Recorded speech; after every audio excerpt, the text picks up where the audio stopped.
Tax saving निवेश का माहौल है और ऐसे में आपके लिए बचत के साथ साथ कहाँ है फायदे का सौदा। योर मनी आज आपको इसी पर जानकारी देगा और साथ ही आपके तमाम सवालों के जवाब भी हम देंगे। लेकिन चलिए उससे पहले हम देखते हैं शो की आज हाइलाइट्स क्या क्या हैं।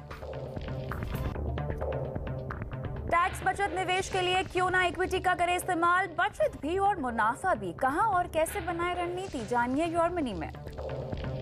2.5 लाख तक कमाई पर टैक्स नहीं, लेकिन क्या फिर भी बनाए निवेश की रणनीति, समझिए योर मनी से। और अगर कोई भी सवाल पूछना चाहते हैं टैक्स सेविंग से जुड़ा हुआ तो अपना सवाल हमें फेसबुक के कमेंट बॉक्स में डालिए कॉन्टैक्ट नंबर के साथ, हम देंगे आपके सभी सवालों के जवाब। और आज आपके सभी सवालों के जवाब देने के लिए हमारे साथ स्टूडियो में मौजूद है एटिका वेल्थ मैनेजमेंट के एमडी और सीईओ गजेंद्र कोठारी। स्वागत है आपका गजेंद्र जी। और शुरुआत करेंगे सीधा दर्शकों के सवालों के साथ और हमारे पहले दर्शक युवा दर्शक है 22 साल के नीरज सिंह। नमस्कार नीरज, कैसे हैं आप? नमस्कार जी, हम ठीक, आप ठीक? मैं बिल्कुल ठीक, थैंक यू। कहाँ से बोल रहे हैं आप? मैं गाजियाबाद से बोल रहा हूँ, गाजियाबाद उत्तर प्रदेश। ऑलराइट, तो आपने जो है शुरुआत करनी है निवेश की और 15 से 20 साल के लिए निवेश करना चाहते हैं। 3,000 रुपए हर महीना आप निवेश करेंगे, है ना? Yes ma'am, yes ma'am. चलिए ठीक है, अब तक तो आप टैक्स पैकेज में नहीं आते हैं, लेकिन मुझे बताइए, आपने शुरुआत की, बहुत अच्छी बात है। कुछ सोचा होगा लाइफ के बारे में, कुछ गोल्स के बारे में, कुछ इन्वेस्टमेंट्स आपको करनी है आगे चलकर जिसके लिए आप शायद रकम जुटाना चाहते हैं। 15 से 20 साल का समय क्योंकि बहुत ज्यादा होता है नीरज, क्या करना चाहते हैं इन पैसे से? बस फ्यूचर बेटर हो, बस यही सोच रखा है और तो कुछ नहीं। चलिए, बहुत अच्छी बात है, आपने शुरुआत की है। और युवा दर्शक जब सवाल हमें भेजते हैं तो अक्सर गजेंद्र जी काफ़ी क्लूलेस होते हैं और उनका एक ही लक्ष्य होता है कि अभी तो फ्यूचर बेटर बनाना है, वेल्थ क्रिएशन के लिहाज से हमें पैसे जोड़ने हैं। वो एक नियत आ जाना निवेश की अपने आप बहुत बड़ी बात होती है। लेकिन देखिए, एक पेज यहाँ पर ऐसा भी है क्योंकि 22 साल के नीरज हैं, 2.5 लाख तक की उनकी इनकम है, तो कि वो अभी टैक्स फ्री है। अब बहुत सारे युवा दर्शक ऐसा भी समझते हैं, युवा निवेशक ऐसा भी सोचते हैं कि जब हम टैक्स लिमिट में आ जाएंगे, 2.5 लाख के ऊपर जब कमाई हो जाएगी, उसके बाद हम निवेश की शुरुआत करेंगे ताकि टैक्स बचत भी हो जाए। लेकिन यहाँ पर देखिए, ये अभी से ही टैक्स सेविंग का एंगल तो आ ही नहीं रहा है इनके पोर्टफोलियो में, ये बस निवेश करना चाहते हैं। तो मेरे ख्याल से जो इनकी सोच है वो अपने आप में अच्छी है, बहुत अच्छी है। कविता जी और नीरज जी, मैं आपको बधाई देना चाहता हूं क्योंकि 22 साल की उम्र में कोई जनरली इन्वेस्टमेंट प्लानिंग करता नहीं है। बिल्कुल। जैसे आपकी इनकम आती है, आप खर्च करने की सोचते हो, आप नेक्स्ट आईफोन पे नजर रहती है या नेक्स्ट कौन सा म्यूजिकल कॉन्सर्ट जाना है, बाहर रेस्टोरेंट्स में खाना खाना है या हॉलिडे मनाना है। बट आपने बहुत सही शुरुआत की है। 3,000 रुपये से आपने शुरुआत की है। अगर हम देखें कविता जी, तो लगभग ये 15% अपनी जो इनकम है वो उनको सेविंग कर रहे हैं, जो कि एक अच्छी स्टार्ट है नीरज जी। बट अगर धीरे धीरे आप इसको बढ़ा सकते हैं, अगर मैं समझता हूँ कि आप फिलहाल अपने पेरेंट्स पे डिपेंडेंट रहेंगे, आप उनके साथ घर पे रहते होंगे, तो आपके वो खर्चे शायद नहीं होंगे। अगर नहीं है तो बिकॉज आपकी कोई रिस्पॉन्सिबिलिटीज़ नहीं है, और अगर आप थोड़ी ज़्यादा सेविंग कर सकते हैं 20, 25, 30%, तो ये एक बहुत अच्छी शुरुआत रहेगी। और जितना जल्दी आप पैसा डाल रहे हैं उतने ही आपको चक्रवर्ती ब्याज का फ़ायदा लॉन्ग टर्म में मिलता है। कविता जी, इन्होंने कहा कि 15 से 20 साल का इनका होराइजन है और रिस्क आप मॉडरेट ले सकते हैं नीरज जी। तो मैं समझ रहा हूँ कि आप इतने टाइम फ्रेम के लिए इक्विटीज़ में निवेश कर सकते हैं, इक्विटी म्यूचुअल फंड्स के थ्रू, जो कि वेल्थ क्रिएशन के लिए सबसे सही व्हीकल है। और अगर आपने जैसे कि कहा कि मॉडरेट रिस्क है, तो यहाँ हम इनको मल्टी कैप फंड दे सकते हैं कविता जी, जो लार्ज, मिड और स्मॉल कैप के मिश्रण रहता है। और इसमें लगभग 12 to 14% का हम लॉन्ग टर्म रिटर्न एक्सपेक्ट कर सकते हैं। तो आप SIP के जरिए निवेश कीजिए नीरज जी। दो फंड से ज़्यादा आपको ज़रूरत नहीं है फिलहाल, चूंकि आप पोर्टफोलियो शुरू कर रहे हैं। और टैक्स सेविंग की इनको तो बिल्कुल ज़रूरत ही नहीं है। हाँ, ELSS के लिए तो आप नॉर्मल डाइवर्सिफाइड इक्विटी फंड से शुरू कीजिए। मैं आपको रेकमेंड करूंगा मेरे एसेट इंडिया इक्विटी फंड और UTI इक्विटी फंड, जिनका ट्रैक रिकॉर्ड काफ़ी अच्छा रहा है लॉन्ग टर्म। 3,000 की जो SIP है कविता जी, अगर वो 15 साल के लिए चलाते हैं तो लगभग उनको 15 लाख का कॉर्पस मिलता है।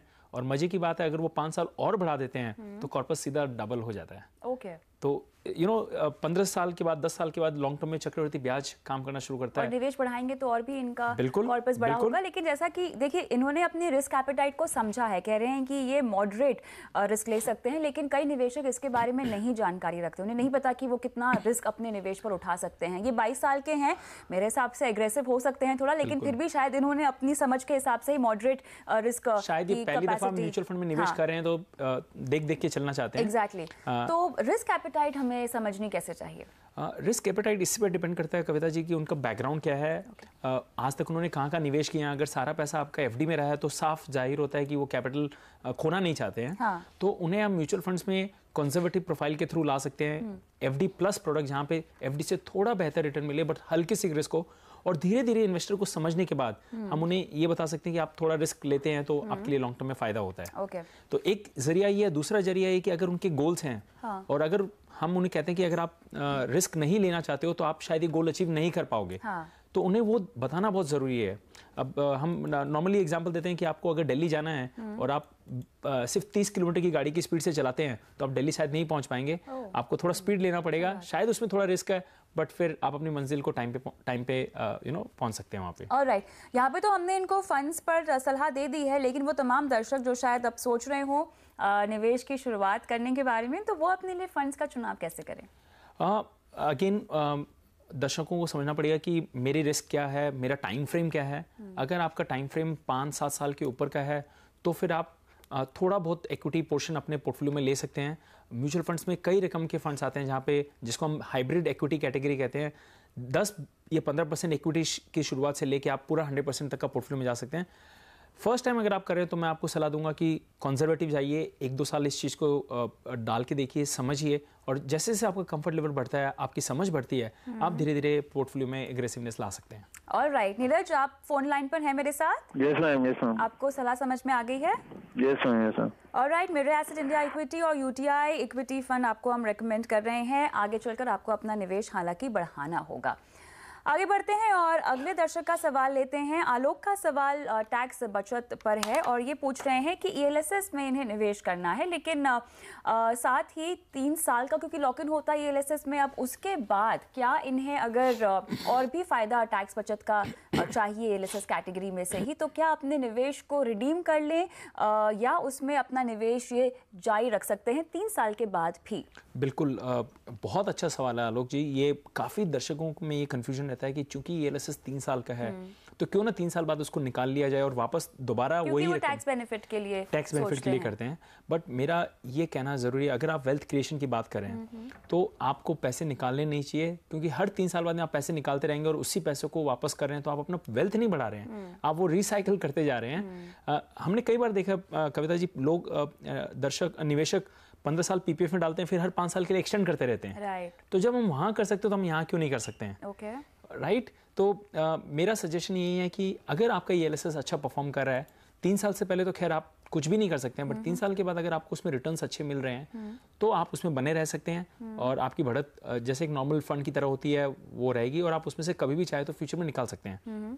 और आपको जो हर साल ईएलएसएस में जो सेक्शन 80C के तहत करना है, आप उसी फंड में टॉप अप करते जाइए, चाहे एसआईपी चाहे उसके थ्रू, बट ये चर्निंग मत कीजिए, क्योंकि 3 साल खत्म हो गए आप निकाल लेंगे तो इससे आप वेल्थ इंटरप्शन, वेल्थ जो बनाने की प्रक्रिया उसमें आप रुकावट डाल रहे हैं। और अगर फंड अच्छा नहीं कर रहा आपका ईएलएस, तब बिल्कुल 3 साल बाद आप निकल जाएं, कोई दूसरे म्यूचुअल फंड के नॉर्मल इक्विटी फंड में आप अपना पैसा स्विच कर सकते हैं। लेकिन अब देखिए एसआईपी के बजाय आपको ईएलएसएस में लमसम का निवेश करना चाहिए, क्योंकि एसआईपी अगर पूरी करनी हो तो फिर आपको ऑलमोस्ट 6 साल देने पड़ेंगे बिल्कुल उस निवेश में। यस, स्टार्टिंग डे से लेके हम लास्ट कर लें, बट हर एसआईपी का 3 साल पूरा होना बहुत ज़रूरी है। हर एसआईपी का 3 साल पूरा होना ज़रूरी है।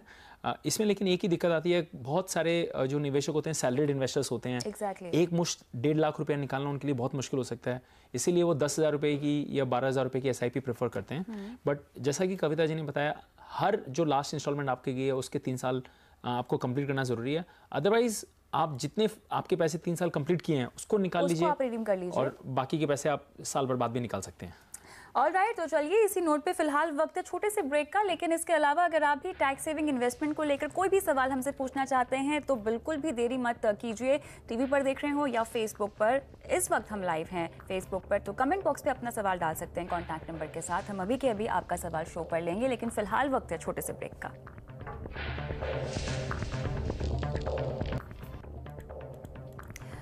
ऑलराइट, तो यहाँ पर फेसबुक पर बहुत सारे दर्शक दरअसल मिड कैप कैटेगरी से परेशान है और कुछ फंड्स के नाम मैं आपको बता दूं जिन पर लोग सवाल पूछ रहे हैं, जिसकी परफॉर्मेंस से ये परेशान है। तो सांझ Kumar ji UTI mid cap में 3.5 साल से निवेश कर रहे हैं, अच्छा रिटर्न नहीं मिलने पर परेशान है। साथ ही शेखर प्रसाद बेस्ट मिड कैप फंड निवेश के लिए जानना चाहते हैं। तो इन दोनों के सवालों के जवाब देंगे। सबसे पहले यूटीआई मिड कैप की परफॉर्मेंस में ऐसा क्या हुआ है कि ये निराश हुए हैं और बाकी के मुकाबले परफॉर्म नहीं कर पा रहा? यूटीआई मिड कैप में फंड मैनेजर चेंज हुए थे। अनु भास्कर जो मैनेज कर रहे थे वो 3 साल पहले यूटीआई छोड़ दिए थे, तो उसके बाद में कंटिन्यूटी नहीं रही है। और लास्ट 1 साल और 3 साल 5 साल तीनों टाइम पीरियड पे ये फंड ने अंडर परफॉर्म किया है बेंचमार्क को भी। सो मैं सलाह दूंगा, चूँकि आप 3 साल ऑलरेडी देख चुके हैं, आपको रिजल्ट नहीं मिला, तो आप इसमें से एग्जिट कर सकते हैं। काफ़ी मिड कैप में ऑप्शंस हैं, आप कोटक इमर्जिंग इक्विटी या फिर आईडीएफसी स्टर्लिंग वैल्यू फंड में जा सकते हैं, जहाँ पे काफ़ी हद तक मिड और स्मॉल कैप में एक्सपोजर है। तो अगर आप 5 साल के होराइजन से जाते हैं तो इसमें आप अच्छा रिटर्न बना सकते हैं। ऑलराइट, साथ ही शेखर प्रसाद जी को अपना निवेश शुरू करना है मिड कैप फंड में, तो सबसे पहले मैं उम्मीद करती हूँ कि अगर आपने पोर्टफोलियो बनाने की शुरुआत की है तो आप सीधा मिड कैप फंड से शुरू ना करें। बिल्कुल ना करें। अगर लास्ट ईयर शेखर जी आपने किया होता तो 25-30% का आपको डिप्रिशिएशन मिलता। शुरू से कंजर्वेटिव जाइए, जैसे जैसे आपकी समझ और विश्वास बढ़ता है तब आप मिड कैप में एलोकेशन कर सकते हैं, क्योंकि मिड कैप काफ़ी वॉलेटाइल होता है। शॉर्ट टर्म में आपका पोर्टफोलियो 30-40% तक डाउन हो सकता है। तो यदि आपका पैसा 10 साल के ऊपर का है तभी आप मिड कैप फंड में लगाएं। ऑलराइट, और अगर इन्हें पोर्टफोलियो में कोई अभी शामिल ही करना हो तो भी मैं रेकमेंड करूंगा एसआईपी के जरिए, बिकॉज इलेक्शंस आ रहे हैं सामने। एक मुश्त आप ना डालें क्योंकि काफ़ी बड़ा इवेंट है। एसआईपी के जरिए निवेश करिए, और जैसा कि मैंने फंड बताया आईडीएफसी स्टर्लिंग वैल्यू और कोटक इमर्जिंग इक्विटीज़, आप इनमें से कोई भी 2 फंड में आप डाल सकते हैं 10 साल के होराइजन के हिसाब से। चलिए आगे बढ़ते हैं और अगला सवाल हम संदीप का लेंगे। हमारे दर्शक ने ईमेल के जरिए अपना सवाल हमें भेजा है और इनका सवाल एसेट एलोकेशन पर है। ये पूछना चाह रहे हैं कि म्यूचुअल फंड्स का अगर पोर्टफोलियो बनाना हो अपने पूरे एसेट एलोकेशन में तो कितना हिस्सा में इक्विटी को एलोकेट करना चाहिए और कितना डेट को एलोकेट करना चाहिए। बहुत इंटरेस्टिंग सवाल है इनका, और इनफैक्ट इक्विटी में ही लार्ज कैप, मिड कैप और मिक्स्ड या हाइब्रिड कैटेगरी को हमें कितनी इंपॉर्टेंस देनी चाहिए। अक्सर इसको लेकर कंफ्यूजन होता है, बिकॉज पोर्टफोलियो जब भी हमारे पास आता है तो एक्सपर्ट्स भी कहते हैं कि बहुत अग्रेसिवली इक्विटी में है। तो इन सब टर्म्स का मतलब क्या है और विद इन इक्विटी हम इसको कैसे डिवाइड करें? कविता जी, 2 पहलू देखने होते हैं। सबसे पहला पहलू संदीप जी, आपके गोल्स क्या हैं। कि अगर शॉर्ट टर्म गोल्स हैं तो आप कितने भी एग्रेसिव क्यों ना उसमें इक्विटी में जाके मतलब नहीं है। सो हमारे जो रिकमेंडेशन रहते हैं, 3 साल से नीचे के कोई भी गोल्स हैं आपके, तो आप प्योरली डेट में बने रहें, वहाँ इक्विटी एक्सपोजर ना मिलाएं। 3 से 7 साल के बीच का अगर आपका गोल है तो आप उसमें इक्विटी एक्सपोजर बैलेंस तरीके से मिला सकते हैं। 20% से लेके 50% तक का पोर्टफोलियो रख सकते हैं, और 7 साल के ऊपर है तो आप पूरे इक्विटी में जा सकते हैं। और लॉन्ग टर्म में भी अगर आपका 10-15 साल का गोल है तब आप मिड कैप और स्मॉल कैप में जा सकते हैं। ये पहली बात। दूसरी बात ये है कि आपकी रिस्क एपेटाइट क्या है। अगर आप बिल्कुल रिस्क नहीं लेना चाहते हैं तो आप फिर खाली डेट फंड्स या जो भी वो इन्वेस्टमेंट उसी में बने रहें। तो ये दोनों को आपको समझना ज़रूरी है, और उसी हिसाब से आप अपना एसेट एलोकेशन डिसाइड कर सकते हैं। और एक चीज़ हमेशा याद रखिए कि कोई एसेट एलोकेशन स्टैंडर्ड नहीं होता है। हर व्यक्ति के लिए अलग अलग एसेट एलोकेशन होता है डिपेंडिंग उनके गोल्स और रिस्क प्रोफाइल के हिसाब से। तो कभी भी अपना एसेट एलोकेशन किसी के साथ कंपेयर ना करें, या यह ना समझें कि मैं कंजर्वेटिव इन्वेस्टर हूं और मैं एग्रेसिव बनना चाहता हूं। वो बिल्कुल गलत होगा, क्योंकि जब भी आपको इन्वेस्टमेंट करते हैं उसके करने के बाद आपको एक कॉन्फिडेंस आना चाहिए, रादर देन मन में डर कि कहीं मेरा पैसा नीचे तो नहीं चला जाएगा। तो ये चीज़ ध्यान में रख के और आपके जो गोल्स हैं उसको ध्यान में रख के आप निवेश करें और अपना एसेट एलोकेशन बनाएं, तो फिर आपको दिक्कत नहीं आएगी फ्यूचर में। आगे बढ़ते हैं और हमारे अगले फेसबुक के दर्शक विक्रम सैनी हमारे साथ फोन लाइन पर हैं। नमस्कार Vikram. Good evening ma'am. Good evening. Saini बोल रहा हूँ चंडीगढ़ से। पूछिए मैम, मुझे 2 लाख इन्वेस्टमेंट करना है लंप सम अमाउंट, तो कौन से फंड अच्छे रहेंगे उसमें? ऑलराइट, ये आपको टैक्स बचत के लिए भी चाहिए? नहीं मैम, ओनली ग्रोथ के लिए। तो कितना समय देंगे आप इस निवेश को? 5 ईयर। 5 साल तक का आप समय देना चाहते हैं, और कोई खास लक्ष्य? लक्ष्य है कुछ नहीं मैम, मुझे बस इन्वेस्टमेंट करना है। अभी स्टार्ट किया है मैंने इन्वेस्ट करना अभी स्टार्ट। चलिए ठीक है। कई बार ऐसे होता है कि आपके हाथ में पूंजी हो और मेरे ख्याल से आप उसके लिए बस पार्किंग करना चाहते हैं, हालांकि 5 साल के बाद ही ज़रूरत होगी अगर इन्हें पैसे यूज़ भी करने हो। तो मीडियम टर्म है तो रिस्क कितना है इनके कैपिटल पे और कैसे निवेश करें? ये भी एक चीज़ समझना जरूरी है कविता जी, अगर ये फर्स्ट टाइम इन्वेस्टर हैं तो मैं इन्हें बैलेंस फंड के जरिए कहूँगा विक्रम जी। जहाँ पे आप 65% एग्रेसिव हाइब्रिड इक्विटी फंड जिसे हम कहते हैं, 65% आपको उसमें इक्विटी रहता है, 35% डेट रहता है। डेट आपको एक काफ़ी स्टेबिलिटी देता है पोर्टफोलियो में। अगर सेम मैं लास्ट ईयर का एग्जांपल लूँ तो चूंकि इक्विटी फंड्स काफ़ी नेगेटिव में थे और अगर आपने डेट फंड्स में निवेश किया तो आपको वहाँ थोड़ी राहत मिली है। तो 5 साल के हिसाब से आप 10 to 12% का return per annum on an average expect कर सकते हैं with low volatility compare to pure equity fund. और यहाँ पे जैसे कि मैं आपको रिकमेंडेशन दूंगा, मेरे एसेट हाइब्रिड इक्विटी फंड है और ICICI equity and bond fund है। ये 2 फंड में किसी में भी आप पैसा डाल सकते हैं। चाहे तो आप लमसम भी डाल सकते हैं, बट अगर आपको इलेक्शंस के हिसाब से थोड़ा अनकंफर्टेबल लग रहा है तो फिर आप उसको STP कर सकते हैं, जिसमें आप अपना पैसा लिक्विड फंड में डाल सकते हैं पहले, और वहाँ से हर month maybe over 5 month से लेकर 10 मंथ तक का पीरियड आप STP डिसाइड कर सकते हैं। तो उसमें आप स्विच कर सकते हैं। और अगर मार्केट्स गिरते हैं 10-15% इलेक्शन या कोई और न्यूज़ की वजह से, तो आप लमसम सीधा स्विच कर सकते हैं उसमें। और राइट, उम्मीद करते हैं कि आपको विक्रम जी सलाह समझ में आ गई हो और जल्द से जल्द आप शुरुआत करें अपने निवेश की। लेकिन वक्त है छोटे से ब्रेक का। ब्रेक के बाद भी जुड़ेंगे और फेसबुक के दर्शकों के साथ बने रहें। चलिए, शो के आखिरी पड़ाव में आ गए हैं। फेसबुक के दर्शक हिमांशु गौर का सवाल हम लेंगे। 5,000 रुपये ये डाल रहे हैं इक्विटी में थ्रू SIP। फंड्स के नाम हालांकि नहीं बताए हैं, लेकिन इनका सवाल दरअसल डेट फंड्स पर है। गजेंद्र ये कह रहे हैं 2,000 रुपये इन्हें निवेश करने हैं 2 साल के लिए, और वो भी स्पेसिफिकली किसी डेट फंड में ही ये निवेश करना चाहते हैं। बिल्कुल कविता जी, चूँकि 2 साल का होराइजन है हिमांशु जी, डेट फंड सही है। और इसमें आप HDFC short term debt fund मैं कहना चाहूँगा, जिसमें आप little better than FD return आप एक्सपेक्ट कर सकते हैं और लिक्विडिटी है, जब चाहे आप अपना पैसा निकाल सकते हैं या SIP बंद कर सकते हैं। काफ़ी अच्छा ट्रैक रिकॉर्ड रहा है फंड का, 8-8.5% के बीच में आप एक्सपेक्ट कर सकते हैं रिटर्न। और इसके अंदर जो सबसे अच्छी बात यह है कि जो एक्सपेंस रेशियो है काफ़ी लो है, 0.4% रेगुलर प्लान में है। और अगर आप एडवाइज़र की सलाह नहीं लेते और डायरेक्ट प्लान में भी जाते हैं तो आपको उसमें काफ़ी कम एक्सपेंस रेशियो में आपका हो जाता है। तो मेरी रिकमेंड रहेगी कि आप HDFC short term debt fund में आप जा सकते हैं 2 साल के होराइजन के हिसाब से। ऑलराइट, तो ये ऑप्शंस हैं डेट में निवेश करने के लिए। और वो तमाम दर्शक जो कि शायद शो पे ELSS फंड पर अपनी सलाह चाहते थे हमसे और निवेश की रणनीति या टैक्स सेविंग की रणनीति शुरू करना चाहते थे, तो आपको हम फंड्स के नाम बता रहे हैं। Axis long term equity, Invesco India tax plan और साथ ही बिसल टैक्स रिलीफ 96 में भी आप निवेश कर सकते हैं। पिछले 5 साल का रिटर्न आपकी स्क्रीन पे भी यहाँ पर आ रहा है। बहुत बहुत शुक्रिया आज शो बनाने के लिए गजेंद्र जी। और योर मनी में अपने सवाल लगातार हम तक पहुँचाते रहिए। आज के बता TH पे ट्वीट करें। आप चाहे तो अपना सवाल हमें ईमेल के जरिए भेज सकते हैं। कॉन्टैक्ट नंबर सभी जुड़ के जरूर डालिएगा। नमस्कार।